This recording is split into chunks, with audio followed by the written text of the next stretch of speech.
Abhishek Tiwari and you are watching me on Abhay Gyan. Friends, आज की video lecture series की first video में हम बात करने वाले हैं वॉइस के बारे में। इसके पहले की सीरीज में हमने पूरा टेंस कवर किया है और सारी चीजें डिस्कस की हैं। तो आज का हमारा टॉपिक होगा वॉइस, जिसमें हम वॉइस की सारी बेसिक चीजों के बारे में डिस्कस करेंगे, कुछ इंपॉर्टेंट रूल के बारे में डिस्कस करेंगे और आगे के क्या रूल्स हैं, कैसे फ्रेम करना है और वीडियोज में देखेंगे। कुल मिला के कुछ वीडियो की लेक्चर सीरीज होने वाली है, तो आप इस सीरीज को पूरा देखिए। तो ये स्टार्ट करते हैं अपना आज का टॉपिक वॉइस। तो सबसे पहले हम जान लेते हैं कि वॉइस क्या होता है, फिर इसकी जो दो प्रकार हैं एक्टिव और पैसिव वॉइस वो क्या है, उन्हें कब कैसे हमें यूज करना है। तो फ्रेंड, वॉइस का मतलब होता है वाच, या सीधे तौर पर हम बोले तो वॉइस का सीधा अर्थ होता है आवाज, यानी हम जो कुछ भी बोलते हैं वही वॉइस है। अगर इसकी हम परिभाषा पूछे वॉइस होता क्या है, वाच क्या है, तो यह एक माध्यम है जिसके द्वारा हम अपनी भावनाओं को व्यक्त करते हैं। यानी आवाज क्या है, आवाज एक माध्यम है, एक मीडियम है जिसके द्वारा हम अपनी भावनाओं को व्यक्त करते हैं, वही वॉइस है। यानी आवाज, आवाज को ही इंग्लिश में वॉइस कहा जाता है, उसे ही वॉच कहा जाता है। इंग्लिश में अगर इसकी डेफिनेशन देखें तो voice is a medium to express our emotion, यानी हम अपनी भावनाओं को जिस माध्यम से व्यक्त करते हैं वही वॉइस है या वाच्य है। अब यह दो प्रकार की होती है, क्योंकि हम दो प्रकार से अपनी भावनाओं को व्यक्त करते हैं। एक होती है एक्टिव वॉइस, एक होती है पैसिव वॉइस। अब बात करते हैं एक्टिव वॉइस क्या होती है, पैसिव वॉइस क्या होती है। तो एक्टिव वॉइस को समझने से पहले हम देखते हैं पैसिव वॉइस को, इसे समझते हैं, फिर एक्टिव वॉइस को समझना आसान होगा।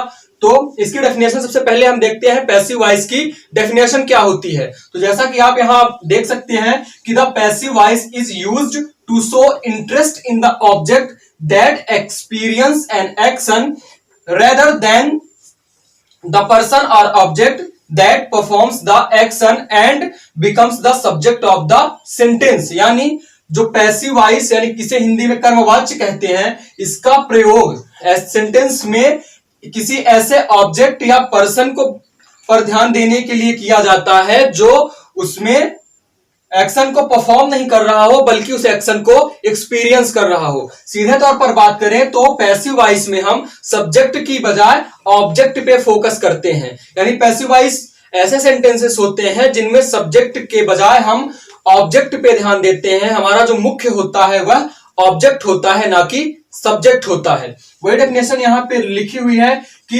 हमारा जो इंटरेस्ट होता है सेंटेंस में वो किस पर होता है, जो कि एक्शन को एक्सपीरियंस कर रहा है। एक्शन को एक्सपीरियंस कौन करता है, ऑब्जेक्ट। लास्ट वीडियो में हमने आपको बताया था कि सब्जेक्ट और ऑब्जेक्ट क्या होता है। सब्जेक्ट जो होता है वो परफॉर्मर होता है, एक्शन को परफॉर्म करता है, और ऑब्जेक्ट क्या होता है, उसका रिसीवर होता है, उसको अनुभव करता है या उसको रिसीव करता है। एक एग्जांपल से समझते हैं, जैसे राम ने रावण को मारा, तो यहां कर्ता सब्जेक्ट कौन है, राम, और ऑब्जेक्ट कौन है, रावण, और क्रिया है मारना। तो यहां सब्जेक्ट ने मारने की क्रिया को परफॉर्म किया, राम ने परफॉर्म किया, और रावण ने उसको स्वीकार किया, उसको एक्सेप्ट किया, उसको रिसीव किया, और वो मृत्यु को प्राप्त हुआ। तो इस तरह जो राम है वो सब्जेक्ट हुआ और रावण क्या हुआ, ऑब्जेक्ट हुआ। तो इसी तरह हम जब ऑब्जेक्ट को एम्फेसाइज करते हैं, यानी जो कोई ऐसा पर्सन या ऑब्जेक्ट, यहां ऑब्जेक्ट को ध्यान दीजिएगा, दो बार ऑब्जेक्ट आया है, लेकिन इस ऑब्जेक्ट का मतलब थिंग है, ना कि कर्म है। वो ऑब्जेक्ट मतलब थिंग, यानी ऐसे व्यक्ति या वस्तु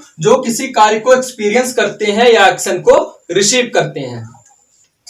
यानी सीधे तौर पर अगर हम इसकी हिंदी में डेफिनेशन देखें तो यह होता है कि कर्मवाच्य, यानी जिस वाक्य में कर्म की प्रधानता होती है, ऑब्जेक्ट को इंपॉर्टेंस दिया जाता है, ऑब्जेक्ट का महत्व होता है, तथा उसमें जो हम हेल्पिंग वर्ब यूज करते हैं वो भी हम किसके अकॉर्डिंग, ऑब्जेक्ट के अकॉर्डिंग यूज करते हैं, और स्वयं ऑब्जेक्ट ही सब्जेक्ट की जगह यूज होता है, उसे हम पैसिव वॉइस बोलते हैं। तो ये थी पैसिव वॉइस की डेफिनेशन इंग्लिश में। एक बार फिर मैं आपको बता दे रहा हूं कि the passive voice is used to show interest in the object that experience an action rather than the person और object that performs the action. यानी पैसिव वॉइस ऐसे सेंटेंसेस में प्रयोग किया जाता है जिस पर हमारा इंटरेस्ट ऐसे ऑब्जेक्ट यानी थिंग या ऐसे पर्सन पर होता है जो उस सेंटेंस में जो एक्शन, जो वर्ब होती है उसको एक्सपीरियंस करता है, एक्शन को एक्सपीरियंस करता है, ना कि उस पर जो उसको परफॉर्म करता है। अब हमने बताया परफॉर्मर ऑफ द एक्शन क्या कहलाता है, सब्जेक्ट, और जो एक्शन को एक्सपीरियंस कर रहा है, अनुभव कर रहा है, वो क्या होता है,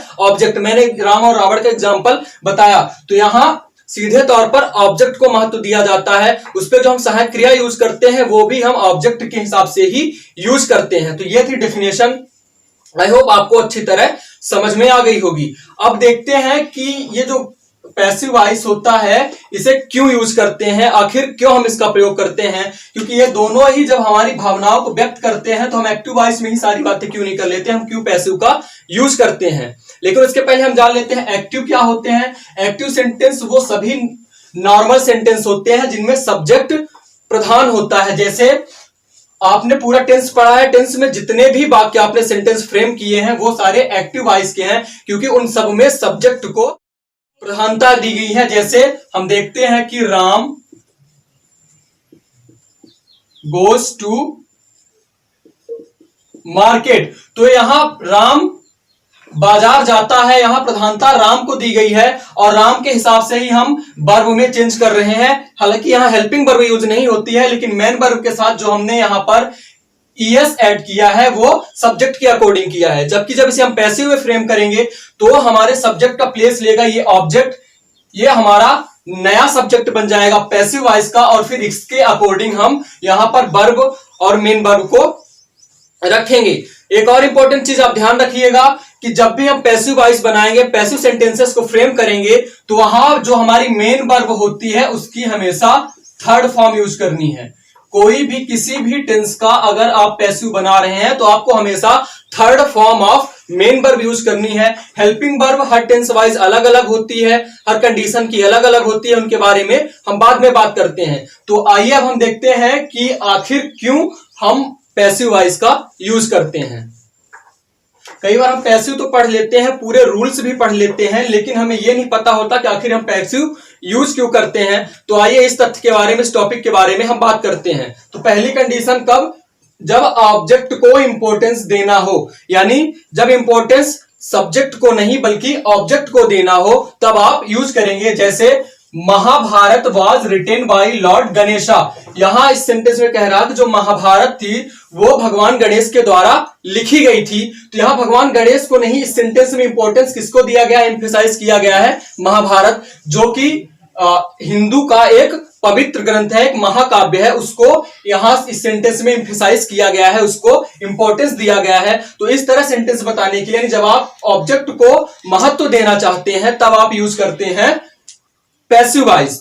फिर दूसरी कंडीशन हम बात करते हैं कि कोई भी साइंटिफिक या टेक्निकल राइटिंग्स में हम पैसिव वॉइस का यूज करते हैं। जब कोई इन्वेंशन होता है, वो साइंटिफिक और टेक्निकल इन्वेंशन होता है, और जब हम उस पे आर्टिकल लिखते हैं और उसे बताना होता है, तब हम यूज करते हैं पैसिव वॉइस, क्योंकि वहां भी हम ऑब्जेक्ट को महत्व देते हैं, क्योंकि वहां हमारा ऑब्जेक्ट क्या होता है, जो इन्वेंशन हुआ है। एक एग्जांपल देख लेते हैं, फिर इसे अच्छी तरह समझते हैं कि telephone was invented by Graham bell.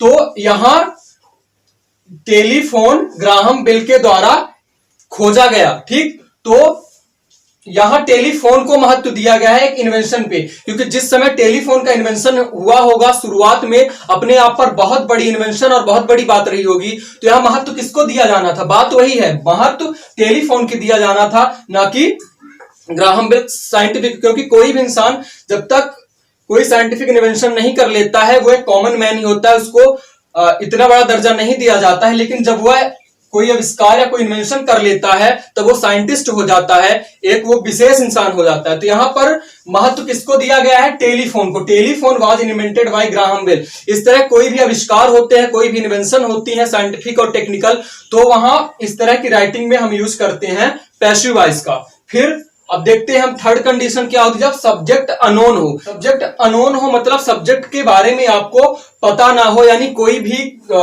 वाक्य हो उसमें क्रिया हो रही हो लेकिन उसमें सब्जेक्ट कौन है, क्रिया को करने वाला कौन है, ये आपको पता नहीं है, तब आप ऐसे इस प्रकार के सेंटेंसेस में पैसिव वॉइस यूज करते हैं। जैसे ए बॉम्ब वाज एक्सप्लोडेड, यहां जो बॉम्ब था उसका एक्सप्लोजन यानी विस्फोट किया गया, लेकिन किसने किया ये हमें पता नहीं है। लेकिन जब आप इसे एक्टिव में बनाएंगे तो सब्जेक्ट ही नहीं होगा, तो आप इसे कैसे फ्रेम करेंगे, फिर तो आप रुके रहेंगे ना कि पहले पुलिस कार्यवाही कर ले, पता चल जाए कि बम विस्फोट किसने किया, फिर हम बताएंगे कि बम विस्फोट किया गया है। तो इस तरह के सेंटेंस में यूज किया जाता है ऐसी कंडीशंस को बताने के लिए पैसिव वॉइस का जो थर्ड इंपॉर्टेंट कंडीशन है, यानी जब आपको पता नहीं होता कि सब्जेक्ट क्या है या फिर उसे बताना इंपॉर्टेंट नहीं होता, आप उसे बताना नहीं चाहते, तब आप यूज करते हैं पैसिव वॉइस का। ए बॉम्ब वाज एक्सप्लोडेड, ये जो है पैसिव वॉइस का सेंटेंस है। यहां ए बॉम्ब क्या है, ऑब्जेक्ट है, और ये एक्सप्लोडेड जो है ये वर्ब है, थर्ड फॉर्म ऑफ वर्ब है, और ये हेल्पिंग वर्ब है।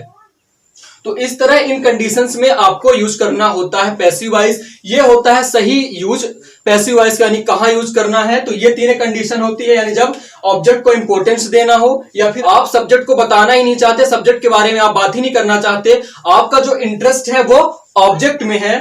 जैसे यहां हमने एग्जांपल लिया था कि Mahabharata was written by lord Ganesha. यह सेंटेंस यह शो करता है कि जो स्पीकर है वो हमारा ध्यान कहां ले जाना चाहता है, महाभारत पर, ना कि लॉर्ड गणेशा पर। तो इस तरह जब ऑब्जेक्ट को महत्व देना हो तब हम यूज करते हैं पैसिव वॉइस। सेकंड कंडीशन हमने बताई, कोई भी साइंटिफिक या टेक्निकल इन्वेंशन हो, वहां हम उस इन्वेंशन को जब महत्व देते हैं, क्योंकि कोई भी जब नया इन्वेंशन होता है वो तो उसे हम यूज करते हैं पैसिव वॉइस, क्योंकि नया जो इन्वेंशन होता है वो काफी क्रांतिकारी होता है, उस क्रांतिकारी माना जाता है, इसलिए वहां हम उस इन्वेंशन को महत्व देते हैं और पैसिव वॉइस को यूज करते हैं। तीसरी कंडीशन, हमें सब्जेक्ट का पता ही नहीं, तो अगर पैसिव वॉइस नहीं होती और सब्जेक्ट नहीं होता तो एक्टिव वॉइस में हम कैसे फ्रेम करते, क्योंकि एक्टिव वॉइस का ये स्ट्रक्चर होता है subject plus verb plus object, ये जो बेसिक स्ट्रक्चर होता है, इसमें सब्जेक्ट है ही नहीं है, फिर आप कैसे फ्रेम करेंगे। तो ऐसी कंडीशंस को बताने के लिए, यानी ऑब्जेक्ट की हेल्प से, बिना सब्जेक्ट के भी हम यहां पैसिव वॉइस में सेंटेंस बना के बता सकते हैं। जैसे हमने बताया कि ए बॉम्ब वाज एक्सप्लोडेड, ये आप बता सकते हैं पैसिव वॉइस में। अगर पैसिव वॉइस नहीं होता तो आप इंतजार करते कि पहले इन्वेस्टिगेशन हो जाए, पता चल जाए कि बॉम्ब किसने विस्फोट किया, तब हम बताएंगे। तो इस तरह कंडीशन में भी हम इसको यूज करते हैं। एक चीज इंपॉर्टेंट आपको और बता दूं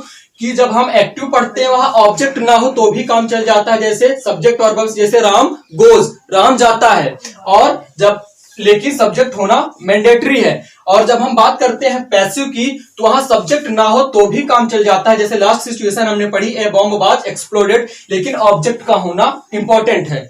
दूसरी इंपॉर्टेंट बात कि ये जो ऑब्जेक्ट होता है एक्टिव का, पैसिव का वही सब्जेक्ट होता है, और सारे रूल जैसे यहां हम सब्जेक्ट के अकॉर्डिंग एक्टिव में डिसाइड करते थे वर्ब, यही जब हमारा पैसिव में सब्जेक्ट बनेगा तो इसके हिसाब से हम वर्ब डिसाइड करेंगे।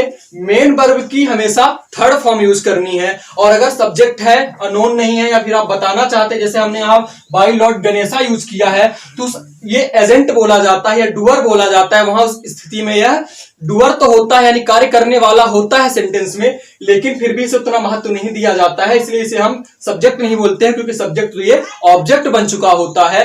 तब हम इसके पहले बाय यूज करते हैं, जैसा कि ये सेंटेंस आप देखिए, Mahabharata was written by lord Ganesha.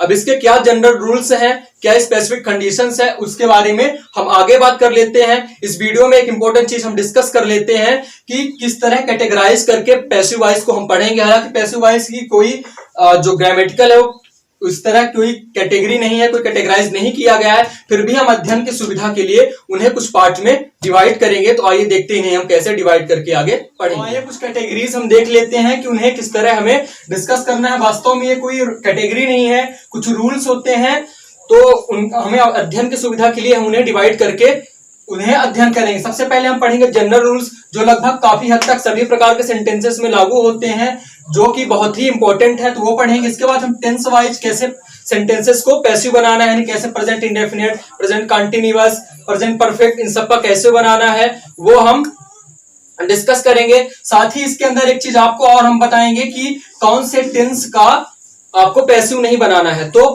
Present perfect continuous, past perfect continuous, future perfect continuous और फ्यूचर कंटीन्यूअस, ये चार ऐसे टेंस होते हैं जिनकी हम पैसिव नहीं बनाते हैं, यानी 12 में से सिर्फ 8 टेंसेस की ही हम पैसिव वॉइस बनाते हैं। फिर इसके बाद हम पढ़ेंगे पैसिव विदाउट एजेंट। ये इंपॉर्टेंट होता है, ये अगर आप समझ लेते हैं तो कई बार आपको बहुत आसानी होती है, नहीं तो आप कई बार गलती कर देते हैं। पैसिव विदाउट एजेंट का मतलब होता है, जैसे हमने बताया था कि एक्टिव का जो सब्जेक्ट होता है, जो डूअर होता है, वही एजेंट कहलाता है पैसिव का।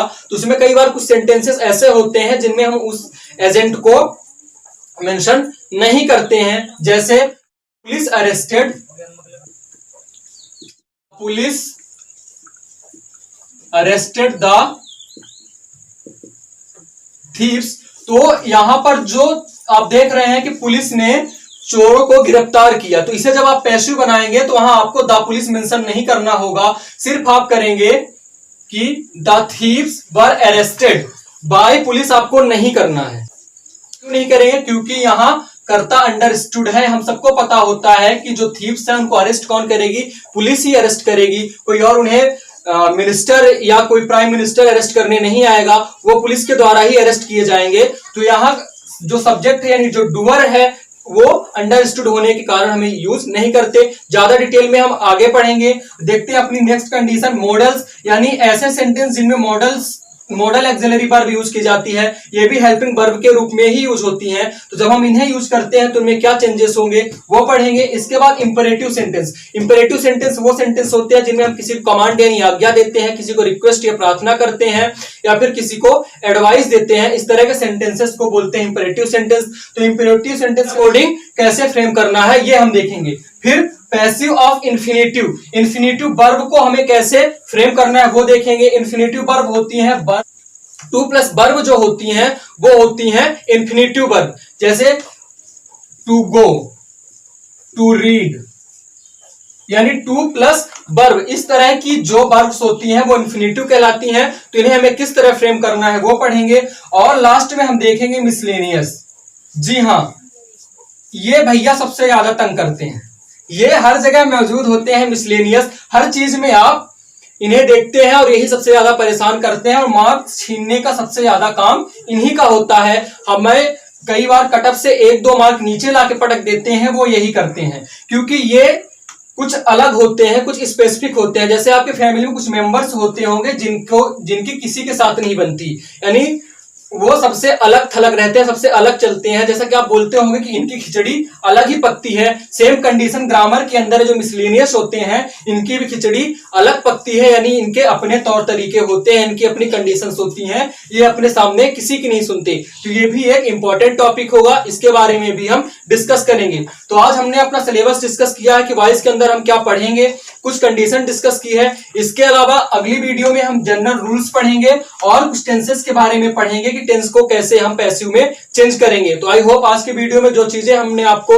बताई है वो चीजें अच्छी से समझ में आई होगी। तो आप इस सीरीज के सारे वीडियो को देखते रहिए, और हमारे चैनल को अगर आप अब तक आपने सब्सक्राइब नहीं किया तो सब्सक्राइब जरूर कर लीजिए, ताकि अपलोड की जाने वाली नेक्स्ट वीडियो सीधा आप तक पहुंचे। दूसरी चीज, वीडियो के अंदर आपको अगर कोई कंफ्यूजन होता है वो आप कमेंट करके जरूर बताइए। जैसे आप वीडियो देखते हैं आपके पास पहुंचता है, तुरंत कमेंट करिए, ताकि अगले वीडियो में हम उसे सॉल्व करके आप तक पहुंचा सकें। और इसके अलावा जो चीजें आपको इंटरेस्टिंग नहीं लगती हैं, अच्छी लगती हैं वीडियो के अंदर, वो भी कमेंट करके आप जरूर बताइए। तो थैंक्स फॉर वॉचिंग। जय हिंद।